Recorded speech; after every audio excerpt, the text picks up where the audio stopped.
శ్రీ గురు చరిత్ర 39వ అధ్యాయం ప్రారంభం. శ్రీ గణేశాయ నమః, శ్రీ సరస్వతీయ నమః, శ్రీ గురుభ్యో నమః. సిద్ధయోగి ఇంకా ఇలా చెప్పారు. గంధర్వపురంలో సోమనాథుడు అనే సదాచార సంపన్నుడైన వృద్ధ బ్రాహ్మణుడు ఉండేవాడు. అతనిది ఆపస్తంభ శాఖ సౌనక గోత్రం. అతని భార్య గంగాంబకు 60 ఏళ్ళు నిండిన సంతతి కలగలేదు. ఆమె నిత్యము శ్రీగురుని దర్శించి వారి పాదాలను పూజించి ఆరతిచ్చి సాష్టాంగ నమస్కారం చేసి తిరిగి వస్తూ ఉండేది. ఇలా ఆమె కొన్ని సంవత్సరాలు తదేక దీక్షతో చేస్తూ ఉండేది. ఒకనాడు స్వామి నవ్వుతూ ఆ మహా ఇల్లాలితో, అమ్మా, ఇన్నాళ్లుగా మమ్మల్ని సేవిస్తున్నావు, నీ అభీష్టమేమిటో ఎన్నడూ చెప్పలేదే. ఇప్పటికైనా చెబితే గౌరీనాథుని కృప వలన నీ కోరిక నెరవేరుతుంది అన్నారు. ఆమె ఎంతో సంతోషించి దోసిలి యొగ్గి కన్నీరు కారుస్తూ ఇలా చెప్పుకున్నది. స్వామి, కొడుకులు లేని వారికి ఉత్తమ గతులు ఉండవు కదా. అందువల్ల గొడ్రాలుగా ఉండడమే మహాదోషమైంది. నేను మహాపాపిష్టినైన కారణంగానే నాకు బిడ్డలు కలగలేదని అందరూ నన్ను యావగించుకుంటున్నారు. దానికి తోడు మాతృత్వం లేకుంటే స్త్రీల జీవితాలకు సంతృప్తి కలగదు కదా. పితృదేవతలు కూడా తమ కులంలో ఒక మగబిడ్డ జన్మిస్తే తమకు తిలోదకాలు లభిస్తాయని ఎంతో ఆశతో ఎదురు చూస్తూ ఉంటారు. బిడ్డలు లేని ఇల్లు ఇల్లే కాదు. అటువంటప్పుడు బిడ్డనెత్తుకునే అదృష్టాన్ని నేను నోచుకోలేదు. అలాగే నాకు 60 ఏళ్ళు నిండిపోయాయి. మాకు మా పితృదేవతలకు తిలోకాదులిచ్చేవాడు లేకుంటే మాకు పున్నామ నరకం తప్పదాయే. స్వామి, అయిందేతో అయిపోయింది. మరుజన్మలోనైనా నాకు బిడ్డలు కలిగేలా అనుగ్రహించండి చాలు అని ఆయన పాదాలకు నమస్కరించింది. శ్రీగురుడు నవ్వుతూ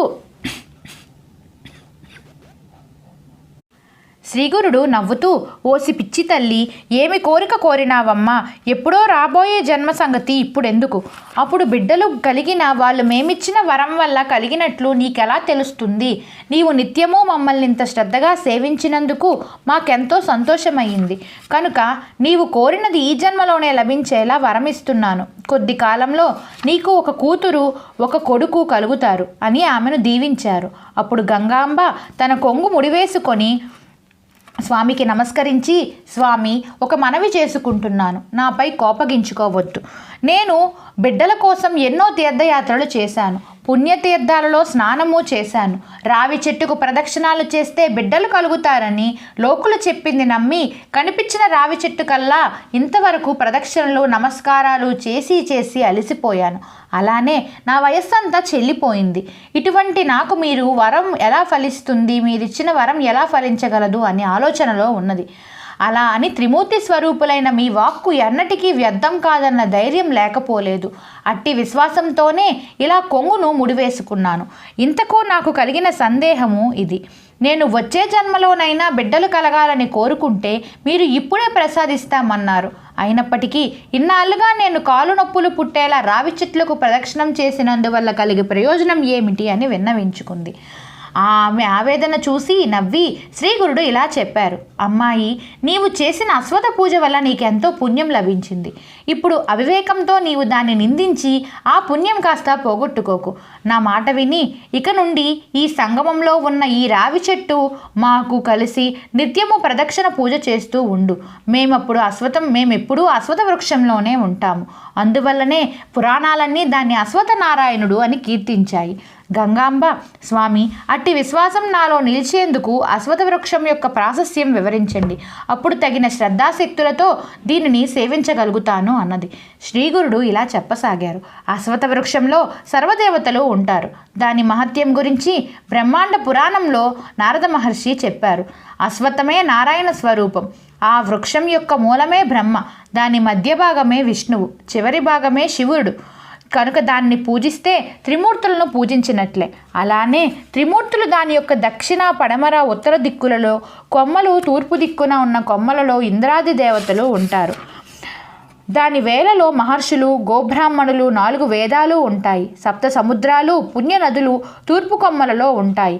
ఆ చెట్టు యొక్క మూలంలో అకారము, మానులో ఉకారము, దాని పండ్లు మకారము. ఆ వృక్షమంతా కలిసి ప్రణవ స్వరూపమే. ఇక ఆ చెట్టు యొక్క మహిమ ఎవరు వర్ణించగలరు? అది సాక్షాత్తు కల్పవృక్షమే. ఆ వృక్షాన్ని సేవించిన విధానం నారద మహర్షి ఇలా చెప్పారు. అశ్వథ ప్రదక్షిణం చైత్ర ఆషాఢ పుష్యమాసాలలోనూ గురు శుక్ర మాధ్యాలలోనూ కృష్ణపక్షంలోనూ ప్రారంభించకూడదు. శుభముహూర్తంలో స్నానాదులు చేసుకొని శుచియే ఉపవసించి మరీ ప్రారంభించాలి. ఆది, సోమ, శుక్రవారాలలోనూ, సంక్రమణ సమయాలలోనూ మొదలైనవి నిషిద్ధ సమయాలు. రాత్రి భోజనం అయ్యాక ఈ వృక్షాన్ని సేవించకూడదు.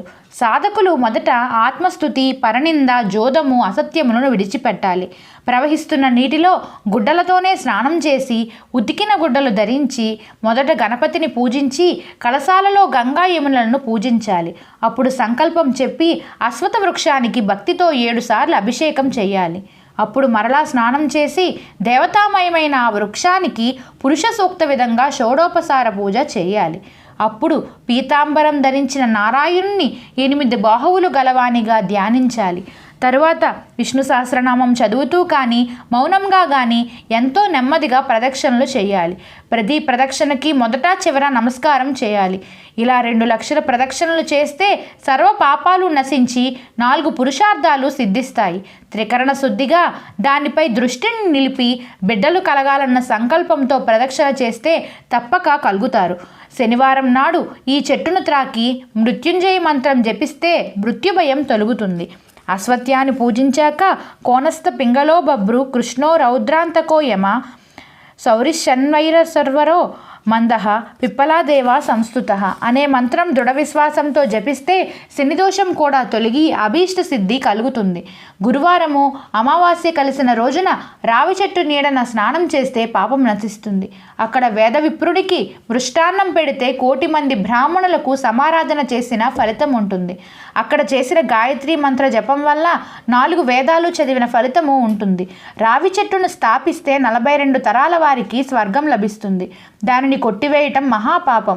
పైన తెలిపిన రీతిన ప్రదక్షిణలు చేశాక ఆ సంఖ్యలో 10వ వంతు హోమము, అందులో 10వ వంతు బ్రాహ్మణ సమారాధనము చేయాలి. ఈ వ్రతకాలంలో బ్రహ్మచర్యము అవలంబించాలి. ఉద్యాపన తరువాత బంగారు రావి చెట్టును అలంకరించిన ఆవు దూడలను, గుడ్డతో కప్పిన నువ్వుల రాశిని ఉదారమైన దక్షిణతో సౌశీల్యవంతులుగా కుటుంబీకులు అయిన వేద విప్రులకు దానమివ్వాలి. ఇలా చేస్తే తప్పక అభీష్ట సిద్ధి లభిస్తుంది. అమ్మా, అశ్వత్థమహాత్మ్యం తెలిసింది గనుక ఇంకా దానిని నిందించక ఎట్టి సంశయము పెట్టుకోకుండా అలా చేయు. నీ అభీష్టం నెరవేరుతుంది. అప్పుడు గంగాంబ, స్వామి, 60 సంవత్సరాలు నిండిన నేను పుట్టుక నుంచి వంద్యను. నాకు బిడ్డలు ఎలా కలుగుతారు? అయినా నాకేమి? ప్రత్యక్షంగా మీ పాదాలుండగా మరలా ఈ రావి చెట్టును సేవించడం ఎందుకు అనిపిస్తున్నది. ఎప్పటికైనా గురువు మాట కామధేనువని వేదాలు శాస్త్రాలు చెబుతున్నాయి కనుక నమ్మి త్రికరణ శుద్ధిగా సేవిస్తాను అని చెప్పింది. ఆమె నాటి నుండి 3 రోజులు ఉపవసించి 3 పూటలా షట్కళా తీర్థంలో స్నానం చేసి గురువు చెప్పినట్లు అశ్వత్థాన్ని సేవించి దానికి 7 బిందెల నీళ్లు పోసి శ్రీగురు సహితంగా దాన్ని పూజించింది. ఆ 3 రాత్రులు ఆ దంపతులు సంగమంలోనే ఉన్నారు. 3వ నాటి రాత్రికి ఆమెకు స్వప్నంలో ఒక బ్రాహ్మణుడు కనిపించి, అమ్మాయి, నీ కోరిక తీరింది. ఉదయమే శ్రీగురుని పూజించి ఆయనిచ్చిన ప్రసాదం అక్కడికక్కడే తిను అన్నాడు.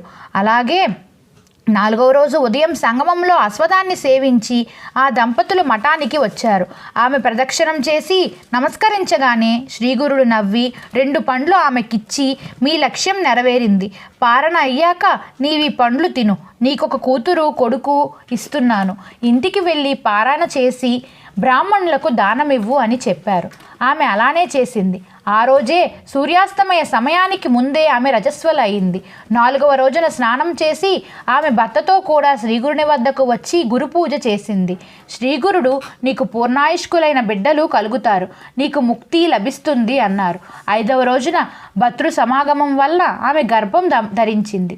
ఆమె భర్త ఎంతో సంతోషించి వంశవనము, 8వ నెలలో సీమంతము మొదలైన సంస్కారాలన్నీ ఘనంగా జరిపించారు. ఆమె 7వ మాసంలో మళ్ళీ శ్రీగురుని దర్శించి ఆశీస్సులు పొందింది. అప్పుడు శ్రీగురుని ఆజ్ఞ మేరకు ఆ పండు ముత్తైదువు వాయినమిచ్చింది. నల్లని వెంట్రుక ఒక్కటైనా లేకుండా జుట్టు నెరసి పళ్ళన్నీ పట్టు తప్పిన తర్వాత కూడా ఆ వయసులో ఆమె గర్భవతి ఎలా అయిందని ఆశ్చర్యంతో అందరూ ముక్కున వేలేసుకున్నారు.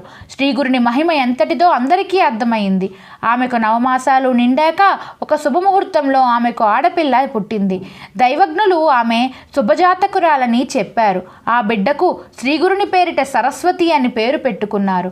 11వ రోజున ఆమె బాలింతరాలు నడుము కట్టు వేసుకొని బిడ్డనెత్తుకొని భర్తతో కలిసి శ్రీగురిని దర్శించింది.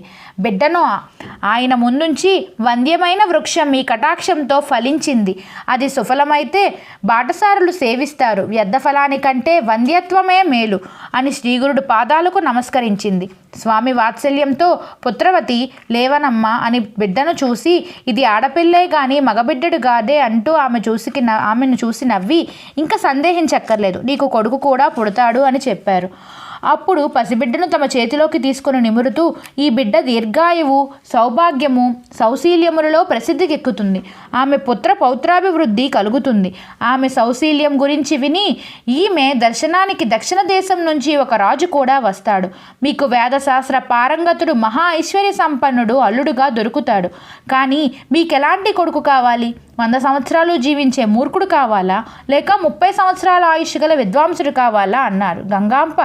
గంగాంబ విద్యావంతుడు సుగుణాల సంపన్నుడు అయిన కొడుకునే ప్రసాదించండి, అతనికి 5 పిల్లలు కలిగేలా దీవించండి అని చెప్పి స్వామికి నమస్కరించింది. స్వామి తదాస్తు అని ఆమెకు దీవించి పంపించారు. ఒక సంవత్సరంలో ఆమెకు కొడుకు పుట్టాడు. అతనికి కూడా నృసింహ అని శ్రీగురుని పేరు పెట్టారు. వాడు కొంతకాలానికి మహాపండితుడై 5 బిడ్డలను కన్నాడు. గంగమ్మ కూతురు సరస్వతికి కూడా గొప్ప యజ్ఞదీక్షితుతో వివాహమైంది. అతని చేత యజ్ఞాలు చేయించుకోవడానికి కాశీ నుంచి శ్రీమంతులు పండితులు వచ్చి అతన్ని తీసుకువెళ్తూ ఉండేవారు. శ్రీ గురు కృప ఎంతటిదో చూసావా నామధారక. వారి అనుగ్రహంతో అసాధ్యమైనది కూడా సాధ్యమవుతుంది. వారిని దృఢ విశ్వాసంతో సేవించడమే మన కర్తవ్యం. శ్రీ దత్తాయ గురవే నమః. శ్రీ శ్రీపాద వల్లభాయ నమః. శ్రీ నృసింహ సరస్వత్యై నమః.